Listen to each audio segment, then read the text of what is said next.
साथ संगत जी, प्यार से कहिए धन अंकार जी। आज का टॉपिक 3 लोक 9 खंड में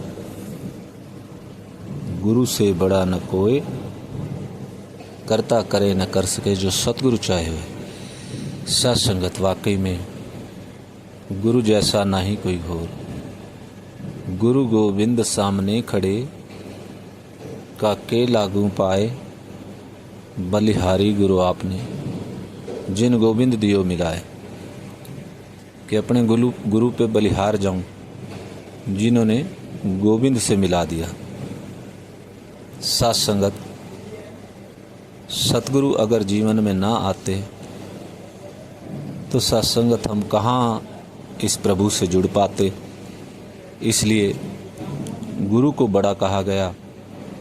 तीनों लोकों में सतगुरु को बड़ा दर्जा दिया गया, क्योंकि अगर ये जीवन में ना आते तो प्रभु के भी दर्शन नहीं हो सकते थे। इसलिए प्रभु से भी बड़ा दर्जा दिया गया सतगुरु को, कि इनकी वजह से ही ये ब्रह्म ज्ञान की दात और ये प्रभु परमात्मा का ज्ञान हो पाया।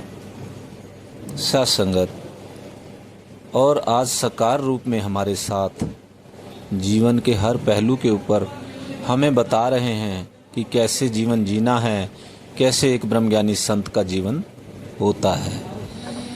और सत्संगत, निरंकार प्रभु परमात्मा तो मौन है, लेकिन साकार सतगुरु हर एक पहलू पे हमें आशीर्वाद दे रहे हैं। और सत्संगत, एक वो सहजोबाई की भी बात याद आती है कि उन्होंने अपने घर अपने गुरु के लिए आयोजन किया कि आज सतगुरु की सेवा करनी है। एक ही आसन, उन्होंने उनके घर पे एक ही आसन था, उन्होंने वो आसन सजाया अपने सतगुरु की सेवा के लिए कि आज मेरे सतगुरु मेरे घर आएंगे। और सत्संगत, निरंकार प्रभु परमात्मा भी ये सब देख रहे थे, तो वो भी जो है एक रूप बदल कर वहाँ पर आ गए। तो उन्हें बताया गया कि एक बहुत पहुँचे हुए महात्मा आए हैं। तो सहजोबाई तो अपने गुरु की मस्ती में, गुरु के स्वागत में सरोबार थी। तो उन्होंने कहा कि कोई बात नहीं, मेरे पास तो एक ही आसन है। वो आए बैठने के लिए, तो उन्होंने उनको कहा कि आप बैठने के लिए भी नहीं कहा, कि मेरे पास तो एक ही आसन है और इस पर मेरे सतगुरु बैठेंगे। उन्हें बता भी दिया गया कि ये प्रभु हैं।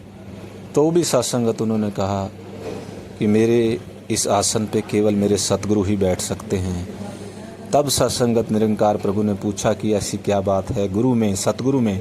तो उन्होंने कहा कि प्रभु, अगर सतगुरु जीवन में ना होते तो आप भी हमें कहाँ मिल पाते, आपसे हम कैसे मिल पाते, कौन मिलवाता आपसे। तो सत्संगत, प्रभु भी मुस्कुराए और उन्होंने इस बात को माना और आशीर्वाद दिया कि हाँ सहजो, तेरी भक्ति, तेरे सतगुरु ही वाकई में तीनों लोकों में बड़े हैं। तो इसलिए सत्संगत, वहाँ पर भी ये बात कि गुरु गोविंद सामने खड़े, दोनों ही सामने थे, सतगुरु भी आ गए। काके लागू पाए, बलिहारी गुरु आपने जिन गोविंद दियो मिलाए। तो ऐसे हैं प्यारे सतगुरु। और सत्संगत, करता करे न कर सके जो सतगुरु चाहे होए। यहाँ पर फिर वो बाबा अवतार सिंह जी की वो बात ध्यान में आती है कि कहे अवतार गुरु ही रब है, इस विच कोई भुलेखा नहीं। वो गुरु के रूप में आए हैं तो निरंकार प्रभु परमात्मा ही साकार रूप में आए हैं सत्संगत। और सत्संगत, जब वो ये चाहें तो फिर और कौन सी पावर है जो इनकी काट कर सकती है। करता सतगुरु है, इनसे बड़ी कोई सुप्रीम पावर नहीं।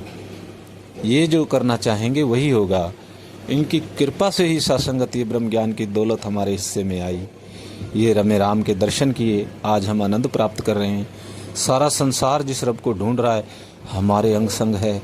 आप सभी, हम सब ब्रह्म ज्ञानी इसका आनंद ले रहे हैं। वो किसकी वजह से, आप सोचिए, उसका कारण सतगुरु हैं। सतगुरु हैं सत्संगत, उसका कारण। तो आओ सत्संगत, समर्पित हो जाएं, अर्पित हो जाएं अपने गुरु के वचनों पर। और फिर ये बात कि वचना ते तेरे बाबा, बंदा जे खलो गया, कखदा नहीं बंदा वो लखदा हो गया। जिन्होंने गुरु के वचनों पे खड़े हो गए, उनकी कोई कीमत नहीं थी, और वो लाखों करोड़ों उनकी कीमत हो गई। सत्संगत, ये सत्य बात है बिल्कुल। आप सभी ब्रह्मज्ञानी संत इसको अनुभव करते हैं अपने जीवन के अंदर। तो आओ सत्संगत जी, एक भी पल को ऐसे ना जाने दें।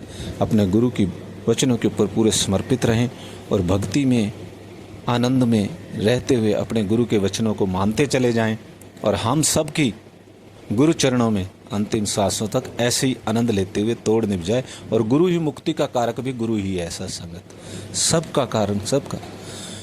इसलिए सत्संग जी प्यार से कहिए, धन्यकार जी।